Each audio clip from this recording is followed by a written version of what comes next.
guys, today I'm going to be doing the perfect palette tag. I was tagged by my good friend Shell from Make Up Your Mind. If you are not following her YouTube channel, I will link to her down below. She just started a YouTube channel a couple months ago, but she's had a very successful blog for like 2-3 years, I think.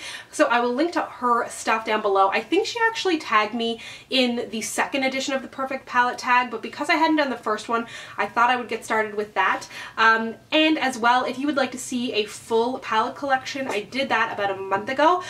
So I will link to that down below if you're curious to see swatches and all that good stuff of all of my palettes. Anyways, let's go ahead and get started with question number 1. So the first question is best packaging, and I did my best not to have any ties or duplicates, but I am going to have a tie for this category.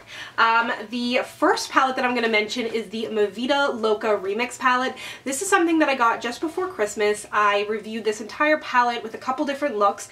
First of all, the outside packaging is super cool. It's designed to look like a record, so you can see it's got that big round bit. Some people didn't like that it slid out, but I absolutely love that it slides out. You feel like an artist painting something gorgeous on your eyes. I'm wearing the yellow shade, which is the shade Fran right now on my eyes. A close second, and something that I only recently acquired, is the Tartlet in Bloom palette. And this just kind of like speaks to me a little bit. Like the colors, the ombre, the petals, and mostly the gold. Like, you can't not love that. Like, I am just so attracted to anything gold and warm shades and the contrast between the shades in the palette and the shiny gold. Question number 2 is best color payoff. And this palette I could have included in a whole bunch of different categories, but if I had to nail it down to like the best thing that this palette does, it is color payoff. This is the Lorac Unzipped Gold. You're probably sick of me mentioning this, so I'm not going to get like too in-depth into it, but the color payoff from most Lorac shadows in their Pro line and in these unzipped palettes is amazing. They are so soft and so pigmented, almost to their detriment, because I have had a shadow in this break, and they do kick up a good bit of powder. But the color payoff, like, undeniable, still super blendable, not hard to work with. For number 3, the question is, which palette is the most versatile?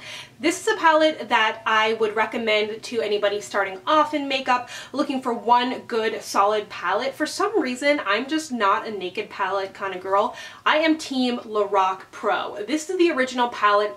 The top row is all matte, the bottom row is all shimmer, super pigmented, buttery, easy to blend.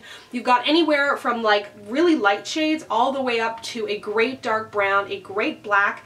Then you've got golds, light champagnes, you've got a purple, a garnet shade, mauve shades, lighter browns, taupey browns, creams, whites, a slate metallic gray. Like, there is so many looks that you could do with this. Question number 5 is, what is the best palette for travel? And this is really tough because I've taken my Lorac Pro traveling, I've taken my Lorac Gold for travel, but the thing is with those, I get a little bit nervous because the shadows are so soft, so pigmented.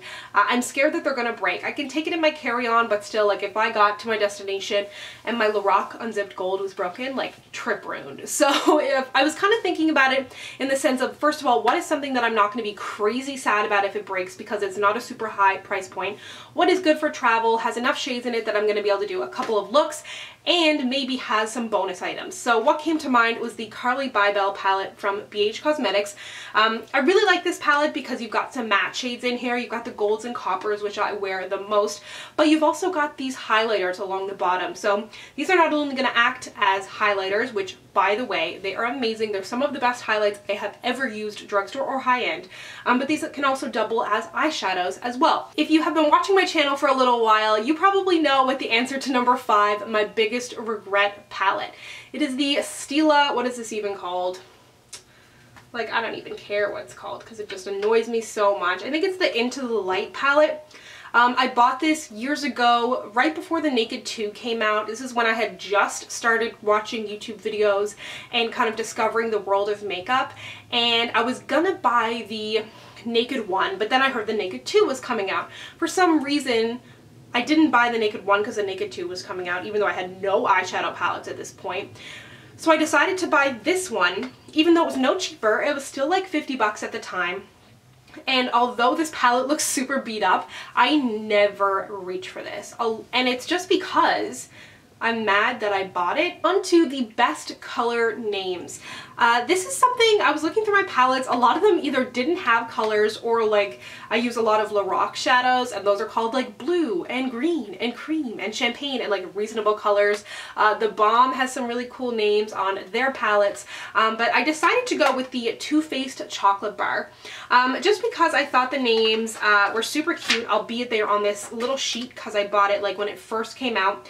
Strawberry Bonbon, Sammy Sweet, Salted Caramel, which is a favorite shade of mine, Triple Fudge, Champagne Truffle, Cherry Cordial. These are just like sweet dessert names that like bring me joy, and I really like the names on this palette. Number 7 is my least used palette, and oddly enough this is from Lorac. So I absolutely love the Lorac Pro and the Lorac Gold. Those are like some of my most used palettes, but the Lorac Pro 2 is totally my least used palette. I have maybe used, I got this at the same time that I got the Lorac Pro 1. I have maybe used this 2 or 3 times. It is not something I reach for. It's not something I think to reach for. I'm thinking about doing a monthly makeup basket, so if you'd like to see those videos, let me know down below to start making use of products like this. The navy in here is absolutely gorgeous. Cool gray is great. Nectar is a great shade, but it's just not as nice on my skin as it is on other kind of more light skinned people.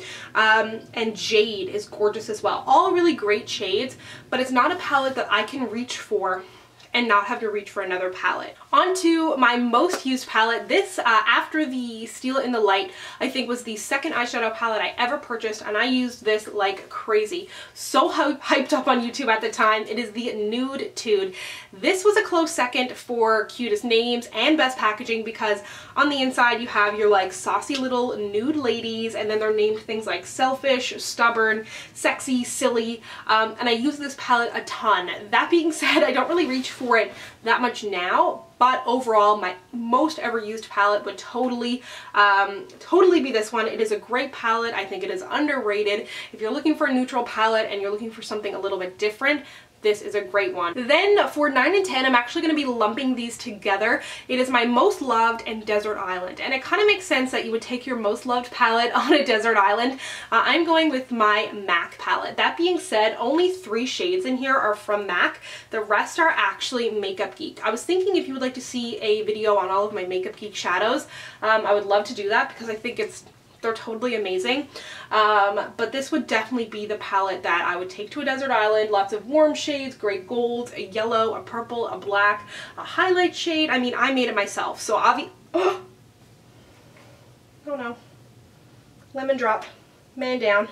That has done that before and it hasn't been on my bed. That is why that shade is cracked and I need to glue it in there. But I curated this palette myself, I guess you could say, so obviously it's going to be my most loved.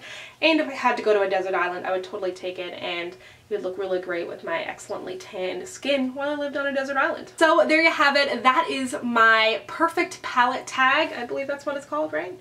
Yes, perfect palette tag. Excuse Rue, who has been cleaning herself throughout the entirety of this video. Very rude. Yes, it was rude to do that in front of other people. Don't forget to check out Shell's channel. I will link to her down below. We're going to be actually collabing together soon.